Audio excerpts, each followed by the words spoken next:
Friends welcome to YAS info channel. Friends ఇప్పుడే వచ్చినటువంటి ఒక బ్రేకింగ్ న్యూస్ అప్డేట్ గురించి చెప్పడానికే ఈ యొక్క వీడియోని అయితే చేస్తున్నాను. సో ఆ బ్రేకింగ్ న్యూస్ అప్డేట్ ఏంటంటే మన యొక్క తెలుగు సీరియల్ అయినటువంటి చక్రవాకం సీరియల్లో నటించినటువంటి నటుడు ఇతను ఈరోజు ఇప్పుడే మృతి చెందడం అయితే జరిగిందండి.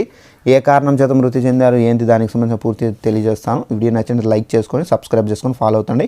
ఏపీకి సంబంధించి అలాగే ఇలాంటి ఇన్ఫర్మేషన్స్ వస్తే తప్పనిసరిగా మీకు తెలియజేస్తూ ఉంటాను. ఇక్కడ నోటిఫికేషన్ ముందుగా చూసుకుందాం. ఇక్కడ చూసుకున్నట్లయితే మొగలి రేకులు సీరియల్ నటుడు మృతి. మొగలి రేకులు సీరియల్ నటుడు పవిత్రనాథ్ మరణించారు. ఈ యాక్టర్ మరణ వార్తను ఇంద్రనీళ్ళు ఆయన భార్య సోషల్ మీడియా ద్వారా వెల్లడించారు. నమ్మలేకపోతున్నాం, మా జీవితంలో చాలా ముఖ్యమైన వాడివి, ఇది నిజం కాకూడదని అనుకున్నాం, కానీ నువ్వు ఈ ప్రపంచంలో ఇప్పుడు లేవన్న నిజాన్ని జీర్ణించుకోలేకపోతున్నాం అని చెప్పేసి ఎమోషనల్ పోస్ట్ అయితే పెట్టారు. పవిత్రనాథ్ చక్రవాకం సీరియల్లోనూ నటించారు. దయ పాత్రతో గుర్తింపు పొందారు. సో ఫ్రెండ్స్ చూశారు కదా, దయ పాత్రతో ఈయన చక్రవాకం సీరియల్లో గుర్తింపు పొందారు. ఇక్కడ మీకు క్లారిటీగా ఫోటో అనేది చూపిస్తాను చూడండి. ఇతనండి దయ పాత్ర చేసి చాలా వరకు పేరు సంపాదించారు చక్రవాకం సీరియల్లో.